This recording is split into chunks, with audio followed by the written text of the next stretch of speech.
cooking Hey guys, this is Param with the tactics lesson for today. Now today I'd like to focus on the role of a false nine and also the inverted winger's cut. Now, what is a false nine?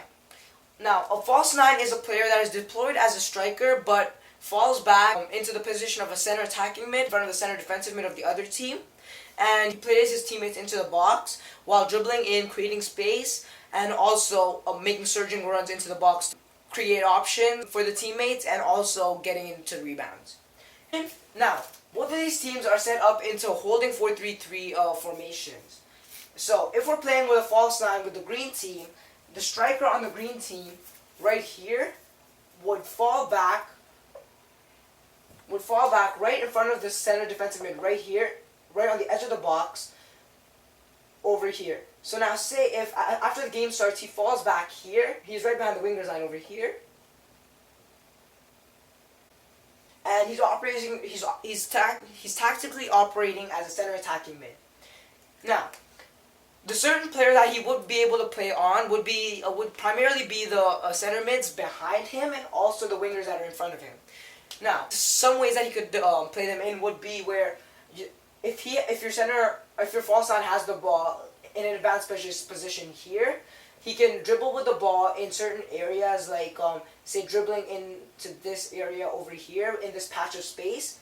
Again, between the center defensive mids and the center backs, there is a patch of space that is left open unless someone comes back and closes that space down, which would again open up space behind that player that came in to close the initial space down. So if your false nine dribbles in towards one of your center backs in the patch of space between the center defensive mid and the center back, he would attract your center back out wide over here, where both of the false nine and the center back would meet up here, which would allow for this patch of area to be open. So after that dribble, the positions would look right here, where your false nine is here, and your center back is here after making this run to try and defend him. Now, as you can see, that would leave this whole patch of area open for center mid or the right winger to cut into. So with that, the center mid could cut in right here into the box, or the winger could cut in here towards the box, where after which your false nine could play them in with the through ball, allowing them to go one-on-one with the keeper. Now, this play could also be played on either side, and it can be effective. It can be effective with multiple players. And even if it's not in that formation, there's always a patch of space between the midfielders and the defenders, which can be exploited with a false nine because he plays between those two lines and those channels. Now, if he's working those channels, your false nine needs to be a player that has great technical ability in dribbling and also a great hold-up play, because if your center mids or your wingers aren't predominantly really fast and your false nine starts dribbling towards a player, he needs to hold that ball up with that player, just dribbling around, trying to create some space in which either your center mid or your winger would be able to cut in. And it also gives him that time with that hold-up play to actually cut in with a smart play and not get caught offside, just trying to make that surging run into the box. Now, also in a defensive scenario, he can flood the midfield and the channels, allowing the players to make mistakes and turn the ball over. Now, taking a look at an inverted winger. Now, an inverted winger is a player that plays the channels, however doesn't play as a classic winger who would cut down the line and cross the ball in for a target man to head in, or some surging runs from center mids or center attacking mids to finish balls off. An inverted winger instead cuts in after making that run down the wing. He cuts in a familiar position around the box, trying to get into the box and getting balls played in towards him to get into a one-on-one, or also he can dribble around the center backs if he's ever caught in a scenario like that.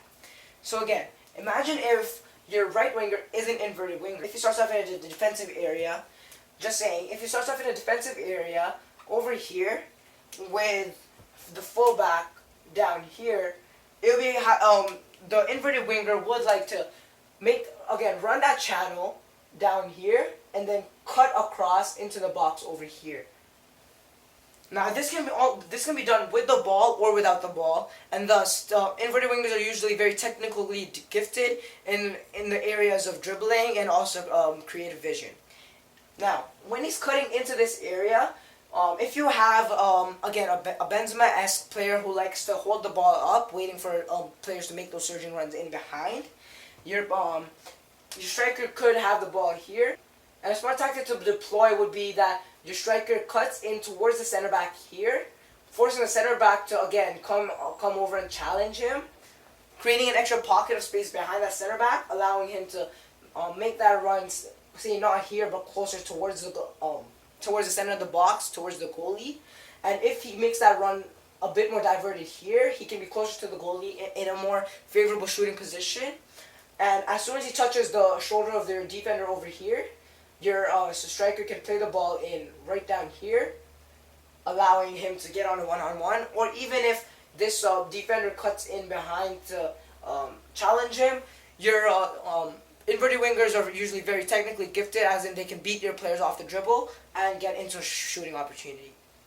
Now again, for inverted wingers, it would be beneficial for them to be playing on the opposite wing of their predominant foot. For more tips and tricks, visit Parham's 3 T's. Tips, tricks, You know just where I'm at, well let me tell you about it. I put my city on the map, but let me tell you about it. They try to say I can't come back, hey, let me tell you about it. Man,